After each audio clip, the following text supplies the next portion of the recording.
Hey everyone, and welcome back to my channel. In today's video, I'm going to be doing a May budget recap that I had put in the back of my Passion Planner Weekly. This is the medium size, and I decided that for the month of May, I would try out how it would be if I decided to budget in the back of my Passion Planner. So I wanted to show you guys how it turned out. So I'm going to go ahead and do my budget review in my Passion Planner for this month. So I'm going to go over my biweekly paycheck budget. I'm going to go over this part here, which is something new that I just added, my expense tracker, as well as my debt payoff progress as well. I'm going to go over that in this video. So starting with our biweekly paychecks, as you guys know, if you have been following me, I do like to set our budgets bi-weekly since we do get paid bi-weekly. So I do my paychecks, or I do my budget paycheck to paycheck, which is bi-weekly. So yeah. So for this month, what I did on the very back was set up a paycheck period for our May 1st paycheck, which the tracking period for it was May 1st to May 14th in this column here. And on this side is our paycheck period from May 15th to May 28th for our May 15th paycheck. So that's how I did it. And it's kind of nice to see it side by side. So I still kind of have an overall monthly overview since I'm not using my calendar at all, my budget calendar. I didn't create a calendar or anything, or I'm not even using the calendar on this planner. So it's nice to just have this laid out. I do have a calendar right in front of me so I can refer to the dates. But yeah, this is how I have it set up. I'm not going to break it down as far as reviewing our biweekly paycheck. I'm just going to go ahead and do the month. But this is just how it turned out when I closed out for this paycheck and closed out for this paycheck budget period. So yeah, hopefully that makes sense. So I'm going to go ahead and just share with you guys our total monthly spending here in this section, and then I'll go over the chart. That way you guys kind of have an idea of these the lines and stuff here. So let me just go ahead and start off with our total monthly spending recap, since it is a May budget review for the whole month.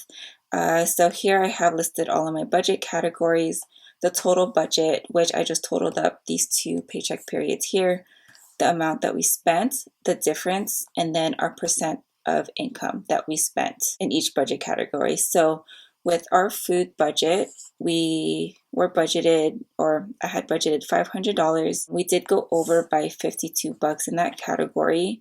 Transportation, we did do a total budget of $150 for the month, and we only used $97 of it, so we were under $52. Our household budget, this is where it pretty much killed our budget. We budgeted $80, but we did spend $147. We were over by $67.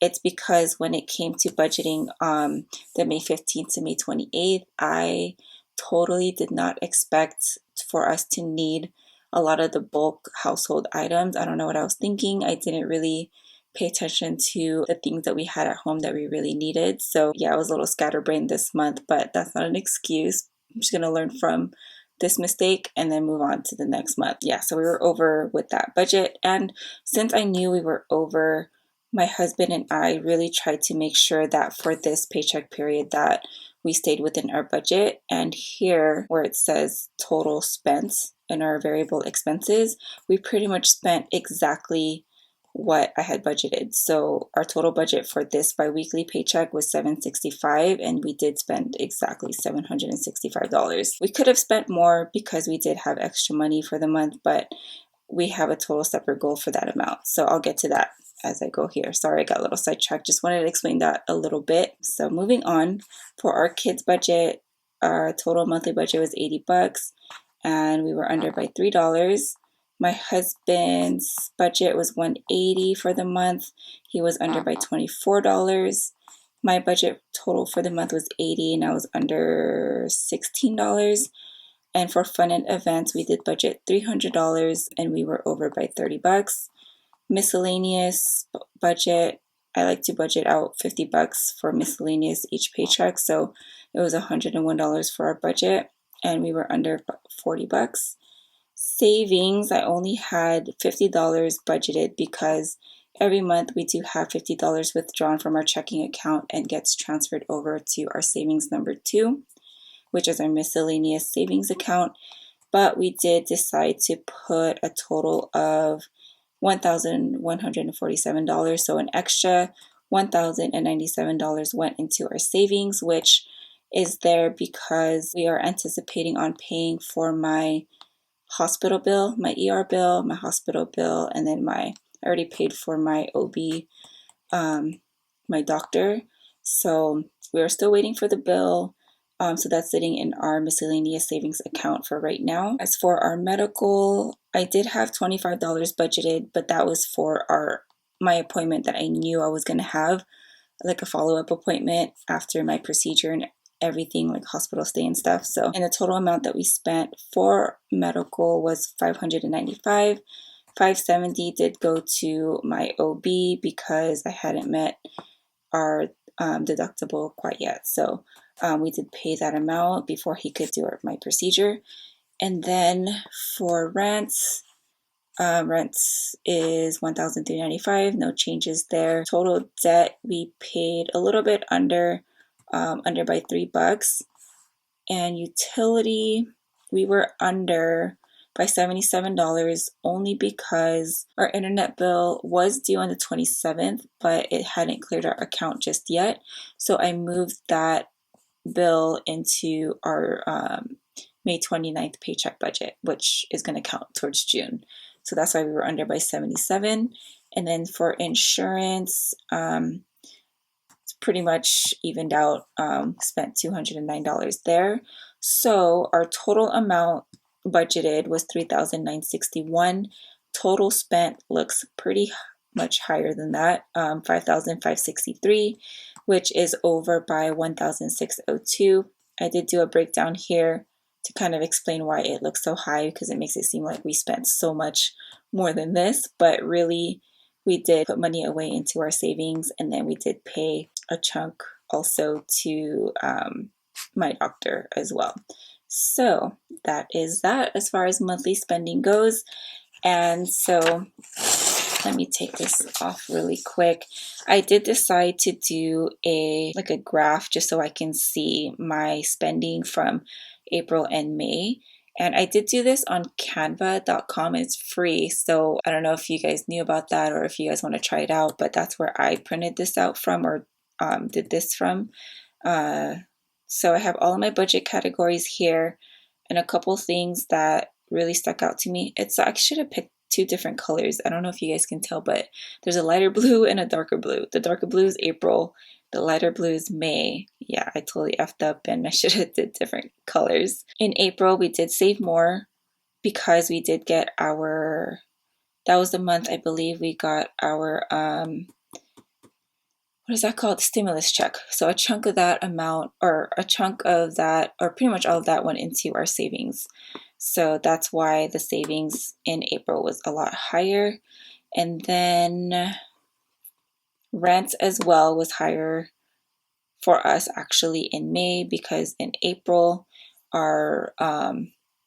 we pretty much didn't pay rent in our April budget because we paid rent twice in February. I'm sorry if that sounds confusing, but that's just how our paychecks just works out, like how I track it. So yeah. And what else is on here that's pretty high?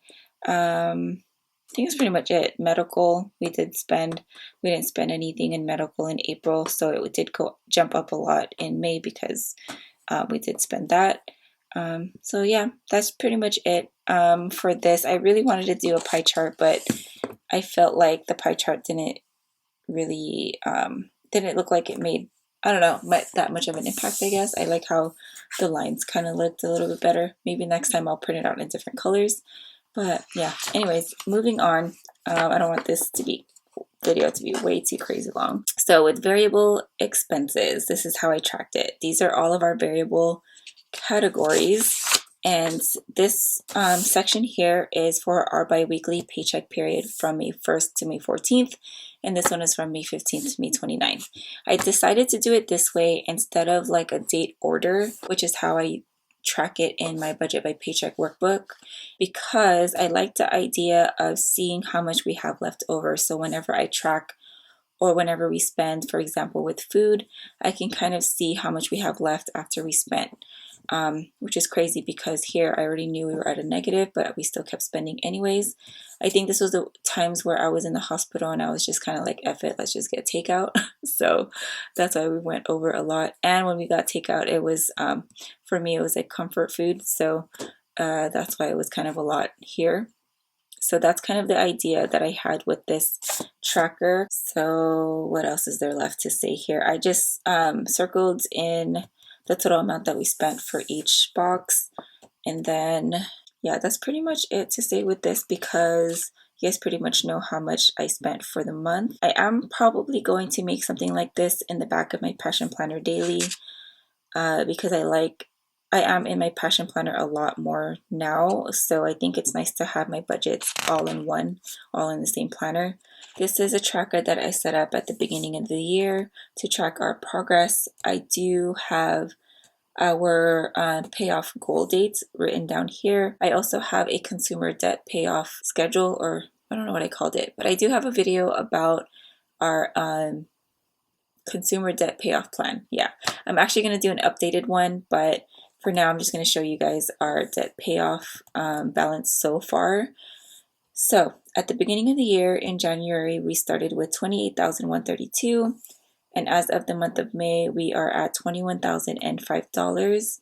We do have four debts left. We have 2 credit cards and 2 student loans. Our goal is to be done with our credit cards by November. I am going to be doing an updated consumer debt payoff because there has been a couple things that has happened since I created it in January. So I'm going to be updating that. That is pretty much our progress so far. I do love this setup here because it kind of shows our progress and how far we've gone. So I'm kind of looking forward to seeing this all disappear. Hopefully it'll happen for us at the end of the year. If not, I'm pretty sure the only thing that is going to be left over for us to pay off in 2021 will be my last student loan, which is still above $10,000. So yeah, anyways, that is pretty much it for this video. Thank you guys so much for watching, and I will talk to you in the next one. Have a great day, guys.